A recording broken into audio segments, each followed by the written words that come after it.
Hello dear students welcome to KSM tutorial. आज आम नवम श्रेणी भौतिक विज्ञान बहिर नवम अध्याय ध्वनि साउंड प्रश्नावली नंबर 1 रु 8 जाए आलोचना करिबा।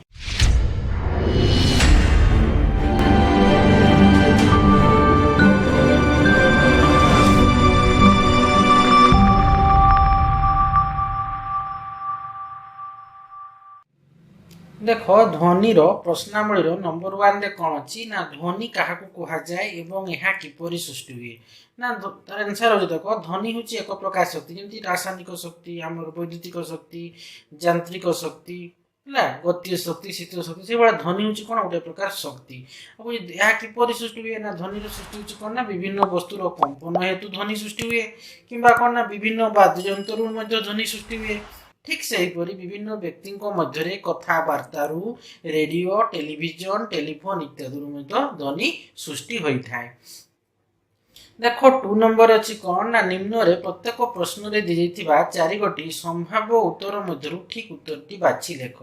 ए देख अच्छी कौन ना ध्वनि निम्नोक्त केउ माध्यम रे आदौ गति करि पारिबो नाही।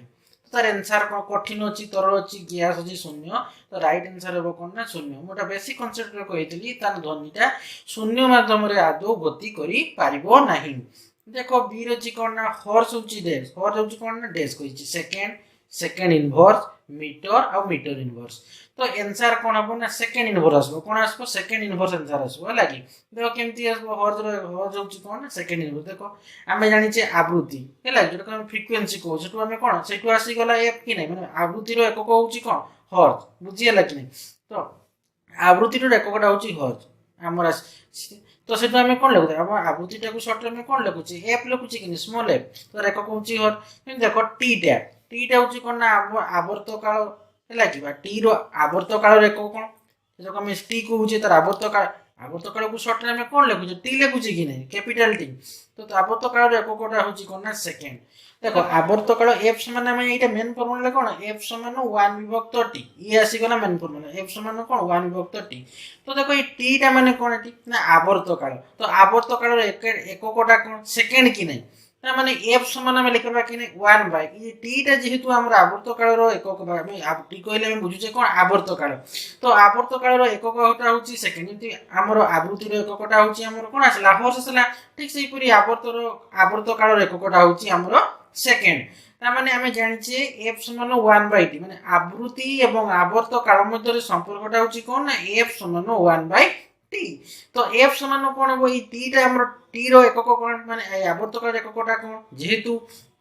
आम ये हर्स हूँ डेज कही तो देखो आम जेहेतु आम एफ आवृत्तिर आम नौचे एककटा हर्स ठीक से आम आवर्त काल एककटा कौन ना सेकेंड ना तो ये टी जगह आम कौन ना ना सेकेंड एस तो एफ समान कौन हम 1 बाय टी जगह मुझे कौन लिखी सेकेंड लिखी ना जेहेतु आवर्त काल एककटा हूँ सेकेंड तो एफ समान 1 बाय एस माने कौन हम सेकेंड इनवर्स हम कि नहीं तेणु हर्स हूँ कौन ना सेकेंड इनवर्स 1 बाय एस माने कौन हम S to the power minus second inverse है। देख सी अच्छी कौन ना समुद्र रे गभीरता निर्णय करने को क्यों यंत्र व्यवहृत हुए ऑप्शन अच्छी सोनार रेडार आछि कौन ना मीटर स्केल एम क्यों नुहे तो राइट आंसर हम कौन ना सोनार हम कि आम पढ़ीचे बेसी कनसेप्ट कौन ना समुद्र रे गभीरता निर्णय करने को आम सोनार यंत्र व्यवहृत हुए। डी देख कौन अच्छी क्यों मध्यम ध्वनि वेग सर्वाधिक ऑप्शन अच्छी कठिन तरल गैस मध्य क्यों नुहे राइट आंसर हम कौन ना कठिन बेसी कनसेप्ट कही ना कठिन मध्यम ध्वनि वेगटा कौन सर्वाधिक हेबो। देख 3 नंबर क्वेश्चन कौन कही ना ध्वनिर एक उच्च निकट में वायु माध्यम संपीड़न और विरड़न किपरि सृष्टि हुए नामांकित चित्र मध्य बुझा। देख संपीड़न माने कौन जोटा आम कहूचे कौन कंप्रेशन संपीड़न इंग्लिश कौन कंप्रेशन से आसूँ कौन सी मैंने संपीड़न को आम सी अक्षर द्वारा बुझी था कैपिटल सी लगी। ठीक है विरड़न विरड़न रेयर फ्रैक्शन जो आम आर है कि तुम विरल कौन आर माध्यम बुझी था तो यहाँ किपर सृष्टि हुए नामांकित चित्र माध्यम बुझाओ तो चित्रटा करदेव है ये हूँ ट्यूनिंग फॉर्म ये ट्यूनिंग फॉर्म कंपोनेंट कौन हो सृष्टि होता संपीड़न और विरड़न बुझीपार कि नहीं तो देख ये आसिक पाखे पाखे रोचे मैंने पाखे रोचे तार ध्वनिटा से कह कौन से कंप्रेशन हो कौन पूरा दूर को चली जाउची माने कौन पर जितेबाला आम कणिका मान गुड़ा पाखापाखि होते कौन कंप्रेसन होती कणिका गुड़ाक दूर को चली जाऊँगा कौन से विरलन होती अर्थात रे अफेक्शन होती पाखे पाखे रहा मैंने कणिका मैंने कौन होती ना परस्पर आड़ को से कौन होती मैंने आकर्षण होकर रोचंती जितेबाला रेयर फ्लेक्शन होती कणिका गुड़ा कौन होती ना मैंने दूर को चली जाऊँगी परस्पर ठार बुझीगला तो ये चित्रटा करदेव ये हूँ पाखे पाखे लगी रही कणिका गुड़ाक कह कंप्रेसन जो आसला सी जोटा कह संपीड़न ठीक से कणिका गुड़ाक परस्पर दूर जाए कहे कौन ना विरलन अर्थात रेयर फ्लेक्शन से आसला सी बुझीपार कि नहीं तो देख केमती सृष्टि होती चित्रटा तो लिख केमी देख B1 लिख ना ट्यूनिंग फॉर्क ध्वनि एक उत्स ट्यूनिंग फॉर्क कौन ध्वनि एक उत्स यह आघात कले वायु माध्यम कणिका मान दलायित हो बेले बेले से परस्पर आड़ को गति करी निकटवर्ती हुंती यह फल माध्यम संपीड़न हुए तापर लेख कौन सेकेंड पॉइंट रे ना पुणी जेते बड़े कणिका मान परस्पर ठारू दूरे जाती सेते बड़े सही अंचल रे विरलन सृष्टि हुए तापर थर्ड पॉइंट कौन लिखबो ना संपीड़न और विरलन गोटी अंचल एकांतर भाव में सृष्टि हुए देख नंबर 4 अच्छी कौन ना ध्वनि संचारण एक माध्यम आवश्यक एक सरल परीक्षा द्वारा यह बुझाओ तो देख आम आवश्यक उपकरण ने कौन ना बेलजार नेबा ठिपी नेबा स्विच नेबा इलेक्ट्रिक बेल नेबा आ वायु निष्कासन यंत्र नेबा तो ये आसीगला कौन आवश्यक उपकरण ये है चित्र लगी तो ये आसला कौन आमर ये हूँ इलेक्ट्रिक बेल प्रथम यहाँ हूँ कौन ये हूँ बेलजार बेलजार भितर आम कौन कले ना ठिपी गोटे ने स्विच ने आम कौन ना विद्युत परिपह से संयुक्त कले लगी कौन ना ठिपी सहित संयुक्त होती कौन ना इलेक्ट्रिक बेल आ तल साइड आम कौन ना वायु निष्कासन यंत्र सहित आम ये बेलजार को संयुक्त करदे बुझीपार कि नहीं यहाँ हूँ चित्र प्रथम आम कौन बेलजार ने बेलजार कौन ठिपी ने ठिपी सहित आम कनेक्शन कले कौन ना इलेक्ट्रिक बेल को कनेक्शन कले ये ठिपी स्विच ने आम विद्युत परिपह सहित संयुक्त कले आ बेलजार तलपटे आम वायु निष्कासन यंत्र सह बेलजार को आम संयुक्त कले ये तो परीक्षा कौन लिखब ना गोटे विद्युत बेल एवं गोटे वायुरुद्ध बेलजार नि जाऊ सेकेंड पॉइंट कौन नब ना चित्र देखा जाउथिबा भली विद्युत बेल को बेलजार मध्य झुलाई रखा जाऊ तापर देख थर्ड पॉइंट कौन लिखब ना बेल रो दुई शेषाग्र को बेलजार मुहरे थिबा कर्क बाटे बाहर को काढ़ी एक बाह्य विद्युत परिपथ सह संयोग करा जाऊ आईबी पॉइंट कौन लिखब ना विद्युत परिपथ को संपूर्ण कले विद्युत बेल बाजिबो एवं ध्वनि शुणा जिवो बेलजार मध्य वायु थिबारु ध्वनि शुणागला एत पर्यंत आम कौन कले विद्युत परिपथ सह जो संयुक्त कले तो विद्युत बलटा कौन हम से बाजिबो आ ध्वनि शुणाजी कि शुणागला ना बेलजार मध्य आमर कौन वायु रही फल आम ध्वनि शुणागला तो बेलजार मध्य संपूर्ण वायु काढ़ी दिज्ला कि आम वायु निष्कासन पंप साहाय्य विद्युत बलटा बाजिले ध्वनिटा आमको शुणाजी ना कि वायुटा आम जो कमी आसूसी से बेलजार मध्य तो से ध्वनि प्रबलता कौन दक्षिण ही आसला जो बेलजार कौन जो संपूर्ण मानते जो बेलजार वायुटा धीरे धीरे कमी कमी आस कौन ध्वनि प्रबलता आम कमी कमी आसो ना क्षण हो जो बेलजार पूरा मैंने टोटाली वायु नहीं रहा से ध्वनि आउ शुणा ना तेणु आम ये कौन जान ना ध्वनि संचारण एक माध्यम आवश्यक कि नहीं हो आम कौन लिखले ना विद्युत परिपथ को संपूर्ण कले विद्युत बेल बाजिबो एवं ध्वनि शुणाजिबो बेलजार मध्य वायु थिबारु ध्वनि शुणागला बी पॉइंट कौन लिखबो ना विद्युत बेल ध्वनि निःसृत होतिला बेले वायु निष्कासन पंप साहाय्य बेलजार वायु निष्कासन करा जाऊ और वीआई पॉइंट कौन लिखबो ना बेलजार वायु कमी आसुतिबा बेले बेलजार कौन वायु कमी आसुतिला बेले ध्वनिर प्रबलता मध्य क्षीण होई आसीबो एवं जेतेबेले बेलजारटी संपूर्ण वायु शून्य होई जिवो सेतेबेले ध्वनि आउ शुणा जीव नहीं उपरोक्त परीक्षण आम जानिलु जे ध्वनि संचारण पई एक माध्यम आवश्यक बुझीगला देख नंबर 5 को जीवा नंबर 5 रे कौन कही ना ध्वनि तरंग को कहीं आम अनुदैर्घ्य तरंग बोली कहवा तो उत्तर लिखब कौन ना ध्वनि तरंग माध्यम रे गति करुथिबा बेले माध्यम कणिका माने तरंगर गतिर दिग सह समांतर भावे दोलन करती तेणु यही ध्वनि तरंग को आम कहवा अनुदैर्घ्य तरंग बुझीपार नंबर 6 क्वेश्चन रे कौन अच्छी ना एक अंधार घरे बसी तुम बंधु उपस्थिति तुम्हें ध्वनि क्यों गुण जो जापार उत्तर कौन लिखब देखो ध्वनि विशेष गुण है कौन ना तारत्व प्रबलता और गुणात्मक वैशिष्ट्य यह ध्वनि तरंगर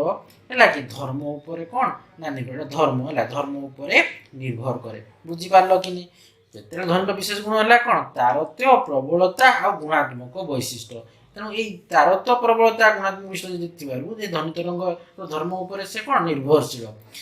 सेकेंड पॉइंट कौन ना यही गुण मान द्वारा गोटे ध्वनि को आउ गोटे ध्वनि अलग बोली बारी हुए तेणु अंधकार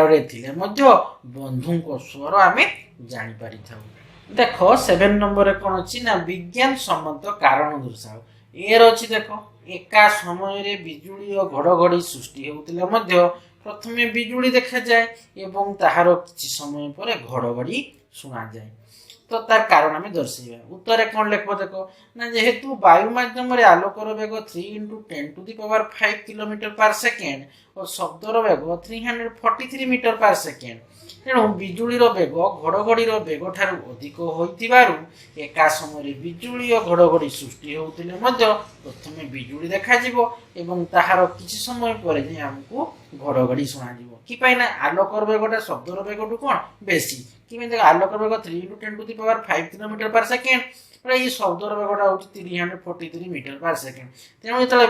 बिजुली वेग कौन ना घड़घड़ी वेग ठार अधिक हो एका समय जो बिजुली घड़घड़ी सृष्टि होते प्रथम आम बिजुली देखा देखा बिजुली आमको देखा जाए तार किसी समय पर आमको घड़घड़ी शब्द शुणा जाए देख बी नंबर अच्छी कौन ना बादुड़ी अंधार राति ताहार शिकार धरवा सक्षम हुए कारण दर्शाइबा ये देख बादुड़ीटा ये प्रथम कौन करुच्ची जो राति से उड़ूची से अल्ट्रासोनिक तरंग से कौन कर निर्गत करुच्ची पुणी तार पद्धति ग्रहण पर चतुर्पार्श्वर कौन से वस्तु आड़क जापी है बादुड़ी कौन ना तार माने उच्च तारता अल्ट्रासोनिक पल्स मान को निर्गत कर प्रेरण करे जहाँ से प्रतिबंधिक द्वारा प्रतिफलित हो पुणी से फेरी आसे देखो ये छाड़ा पुणी माने बाजिकी पुणी आउे पलि आसला फल जो बाजिकी पलि आसांगे सागे से जान कौन ये मोर शिकारटा अच्छी बुझीगला देख ये गला बादुड़ी से गोटे अल्ट्रासोनिक तरंगटा से कौन है छाड़ा पुणी सी कौन कना से सोनिक अल्ट्रासोनिक पुणी आउे पलि आसला ताने से जापारा कौन एक गोटे शिकार अच्छी बुझीगला कि नहीं तेणु धरिया सक्षम होता है अंधार राति तो देख ता उत्तर कौन लिख ना बादुड़ी राति उड़िला बेले अविरत भाव में अल्ट्रासोनिक तरंग निर्गत करे और ताहार प्रतिध्वनि को ग्रहण कर ताहार चतुर्पार्श्व वस्तु मान जानीपे सेकेंड पॉइंट कौन लिख ना बादुड़ीर उच्च तारत अल्ट्रासोनिक पल्स मान को निर्गत कर प्रेरण करे जहाँ प्रतिबंधक द्वारा प्रतिफलित हो बादुड़ी कान पाखक फेरी आसे थर्ड पॉइंट लिख कौन ना प्रतिफलित अल्ट्रासोनिक तरंगर लक्षण बादुड़ी प्रतिबंधक बा प्रतिफलकर उपस्थिति आकृति और प्रकृति को जानीपे तेणु से निज खाद्य पाखरे अंधार राति बिना बाधारे पहुंची जाई शिकार धरने को सक्षम होता है देख नंबर 8 रे कौन कही ना देख साधारण मनीषर ध्वनि परिसर 20 हर्ज रु 20 किलो हर्ज कही यही दुई आवृत्तिर ध्वनि तरंगर तरंग दैर्घ्य केते निर्णय कर भि दिया 344 मीटर पर सेकेंड प्रॉब्लम कौन सॉल्व करवा देखो देखो केमती हो साधारण मनीषर ध्वनि परिसर 20 हर्ज रु केते ना 20 किलो हर्ज देछि आ तरंगर आवृत्ति माने आम ए पॉइंट कौन पाले जो 20 दीटा देख दीटा तरंगर आवृत्ति 20 हर्ज रु 20 किलो हर्ज तार तरंगर आवृत्ति ए पॉइंट आम कौन लिखा 20 हर्ज लिखा और F2 टा कौन ना 20 किलो हर्ज आउ कौन दी ना तरंगर वेग केते दी वीडियो दी 344 मीटर पर सेकेंड तो आम तरंग दैर्घ्य बाहर अर्थात आम जेहेतु दीटा आम तरंगर आवृत्ति अच्छी माने F1 और F2 अच्छी दीटा माने 20 हर्ज और 20 किलो हर्ज अच्छी तेणु आम तरंग दैर्घ्य दीटा बाहर गोटे लैम्डा 1 बाहर गोटे लैम्डा 2 दीटा तरंग जेहेतु आम फ्रिक्वेन्सी आम कौन आवृत्ति देख ये आवृत्ति F1 अच्छी F2 अच्छी कौन आम तरंग दैर्घ्य दीटा बाहर गोटे लैम्डा 1 गोटे लैम्डा 2 ने देख तरंग दैर्घ्य लैम्डा 1 समान कौन देख हम फर्मुला मुझे कही बेसी कनसेप्ट तरंगर वेग V समान कौन ना तरंगर आवृत्ति इंटू तरंगर दैर्घ्य कि नहीं तो ये आम जदि V समान F इंटू लैम्डा तो लैम्डा समान कौन हम देख F टा ग्रोन नहीं हरण हो लैम्डा समान कौन हम V बाय F हे तो देख तरंगर दैर्घ्य लैम्डा 1 समान कौन हम V बाय F1 तो V टा केते होची 344 मीटर पर सेकेंड विभक्त F1 टा केते होची ना हमर 20 हर्ट्ज तो देखो काटी देले केते आसबो देखो 344 बाय 20 करले केते 17.2 ହେଲା जेहेतु एठी हमर तरंग दैर्घ्य अछि एते कोन हो मीटर हेबो बुझी हला कि नै तो देख तेणु कोन आसला तरंग दैर्घ्यटा मीटर रे आसी गला बुझी पारलो कि नै तेणु एठी हमर केते आसला लैम्डा 1 टा केते लागला 17.2 मीटर तार माने तरंग दैर्घ्यटा होची केते गोटे आसला जेता हमर f1 तिला हमर ध्वनि तरंग सॉरी ध्वनि परिसर हमर केते केते तिला 20 हर्ट्ज तिला तार माने जेता तरंग दैर्घ्य केते ना 17.2 मीटर सही परे में तरंग दैर्घ्य लैम्डा 2 बाहरिबा तो देखो हमें लैम्डा 2 हमें कोन तरंगर आवृत्ति केते होची f2 टा देखो 20 किलो हर्ट्ज होची कि नै ता माने देखो इठा बाहरिबा लैम्डा तरंग दैर्घ्य लैम्डा 2 समान v विभक्त कोन f2 तो v टा केते होची तरंगर वेगटा ना 344 मीटर पर सेकेंड विभक्त f2 टा अछि 20 किलो हर्ट्ज तो देखो हमें जानि छे 1 किलो हर्ट्ज समान केते ना 1000 हर्ट्ज कि नै 1 किलो हर्ट्ज समान 1000 हर्ट्ज कि नै तो देखो ये 20 किलो हर्ट्ज टा को जदि हम हर्ट्ज रे परिप्रकाश करबा हर्ट्ज रे परिप्रकाश कोन हो 20 * 1000 हर्ट्ज बुझिया लागिनी हर्ट्ज हला ता माने 344 मीटर पर सेकेंड विभक्त 20 * 1000 हर्ट्ज हैला कि तो देखो एठी हमें कोन करबा देखो 344 विभक्त 20 * 1000 करले केते हो 20000 आसला कि नै ता माने 344 विभक्त 20000 ले केते हो 0.0172 मीटर ता माने हमर तळे ध्वनि तरंगर आवृत्ति सॉरी ध्वनि रो परिसर जे 20 किलो हर्ट्ज हे जिवो अर्थात इठी हमें तरंगर आवृत्ति f2 टा में 20 किलो हर्ट्ज नेबा तबे तरंग दैर्घ्यटा केते आसबो ना 0.0172 मीटर आसबो तो लिखि देबो एठी अतएव एही दुई आवृत्ति रे ध्वनि तरंगर दैर्घ्य यथाक्रमे गोटा हम आसला केते ना 17.2 मीटर एवं आउटा आसला कोन 0.0172 मीटर ई होची आंसर तो देखो तुमरे ये ध्वनि रो जे प्रश्नावली थिला नंबर 1 रु 8 जे पूरा कंप्लीट हे गेला नेक्स्ट वीडियो रे हमें नंबर 9 रु आलोचना करबा आशा करूची पिला माने वीडियो को बुझी पातिबो वीडियो को लाइक कमेंट एवं प्रचुर मात्रा रे शेयर करबो तपर जो माने चैनल को सब्सक्राइब करनो मो बेल आइकन को दबे देबो जहा फल रे कि मोर वीडियो आसस तुमको नोटिफिकेशन पळेबो थैंक यू